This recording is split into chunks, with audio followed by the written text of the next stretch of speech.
This is Cheryl Morgan at the New Zealand Natcon in Auckland, and I'm here with Norman Cates. Hello, Norm. Many of you will remember Norm because he came to the Worldcon in Boston in 2004 and told us all sorts of wonderful things about the Lord of the Rings movies, because Norm works for Weta, the wonderful digital arts people who have done such tremendous things for movies over the past few years.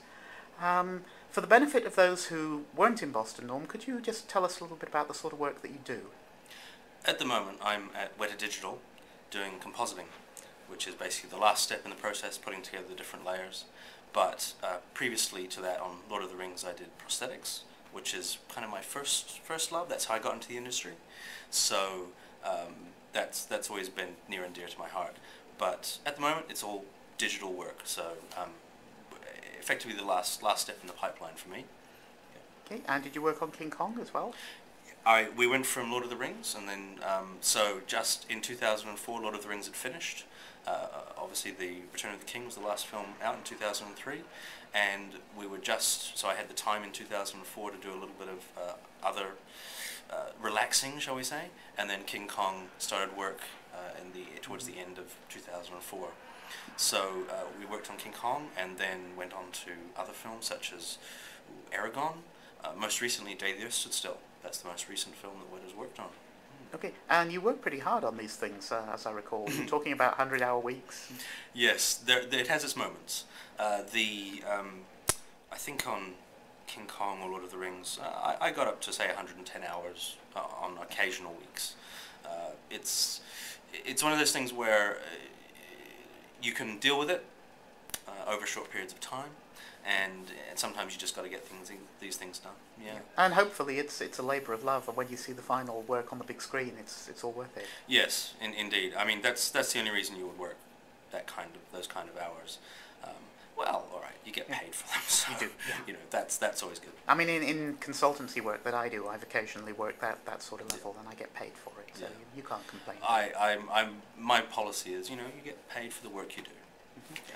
Okay, so that's what Weta has done in the past. I know it's kind of difficult to talk about what you're doing in the future because movie people are so sensitive, but can you at least tell us what movies you're working on?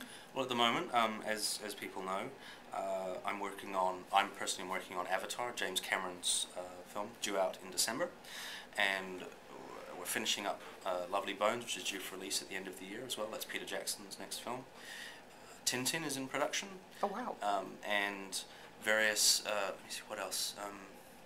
The Hobbit is a fair way down the track, as people will know, but that is starting work, obviously.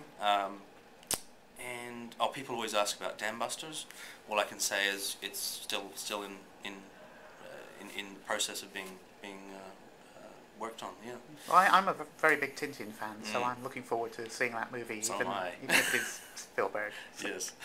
Okay, so Worldcon is going to be in Australia in 2010, and that's almost in Weta's backyard. Yeah. Are there any particular plans at the moment for doing anything at the convention? I actually don't know, but I think if people were invited to a Worldcon, that I think one should take the opportunity where you can to also to help. But there's publicity that can be done. I mean, a Worldcon is a big thing. Sure. So I think it's something that Weta and the production company should look at. I think something should be suggested. Let's put it that way. I will certainly be going back and saying, well, it's the Worldcon. This is a big deal. It's a couple thousand fans who have blogs and YouTube and so on. People have a very wide range of people that they talk to. So it's another medium, of course, and I think studios understandably wish to protect the route by which information gets out about films, which is of course why there are some things I can't say, which is fair enough. But there's also the viral marketing and so on has been being used a huge amount now as Absolutely, well. Cloverfield was a big example of viral marketing. I suspect that the Blair Witch Project, I think, was probably one of the first that I was aware of. Groundbreaking exercise in viral marketing, enormously successful because it was the first. Exactly. So I certainly would like to see it, certainly because it's in our backyard. There's also a lot of productions being done in Australia. Sure. So the Star Wars a lot of the Star Wars, most recent Star Wars films were filmed, chunks of in Australia, and the Matrix movies, of course. Right. So I think there's a great opportunity there to pull in local talent from Australia, but also, yes, New Zealand, we're just across the ditch. Well, I will be at the Australian Natcon next weekend, and I will talk to Sue-Ann Barber, who's head of programming for the Worldcon, and Absolutely. tie her down and insist that she talks to you and Absolutely. invites Weta along. Well, and there's a lot of things. For instance, Weta Workshop is working on a kids' TV program at the moment, which is being released. That's the What-Whats? The What-Whats, yes, that's correct. And we showed a promo reel here, and it got a good reaction. So, you know, maybe is that there's other promo people online? that as well. I'm not sure, but it's I believe the website will be the whatwhats.com. Okay. But I'm sure you can search for it. I'll Useful take a look for it. Yes, I found that Traveller's Insurance ad from San Francisco, and I stuck that on my blog the other day to show people what you've been up to. After all, it was San Francisco. I had to, it's home, you know. And so. Okay. The other thing, of course, is that there is a New Zealand Natcon taking place in Wellington the weekend before the Worldcon. And I've been trying to encourage people to stop off in Wellington to see a bit of New Zealand. Yeah. And that's where Weta's headquarters is. So assuming that people come to Wellington, is there anything they can actually go and see?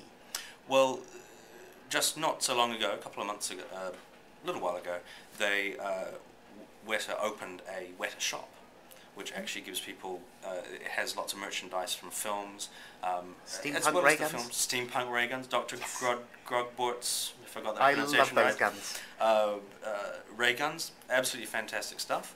The workmanship is marvellous, and so is the price. But yeah, that's why I don't own one. Yes, but so I believe those can be, they may also be bought there, but they are limited edition. So, you know, worth calling ahead, but there's a lot of merchandise there, and that's right next to the Weta workshops. I'd say that you're not going to get a tour around though, unfortunately, because there tends to be sensitive stuff at the time. Yeah. But the shop has actually got a lot of very interesting stuff, interesting items in it as well. And there are actual movie set tours as well that go around Wellington, if you're into that sort of thing, that go around Lord of the Rings locations. Unfortunately, of course, a lot of the stuff's been taken down. Sure, it's all been taken down, but you can kind of see where, you know, if you're interested, then you can see where those areas are. Well, I'll be in Wellington myself on Wednesday, so I will try and make a point of going to that shop and see what else I can find. Absolutely. Alrighty. Well, thank you very much, Norm. That's been very kind of you. You're very welcome. And we look forward to seeing you next year. I certainly will be there. Thank you.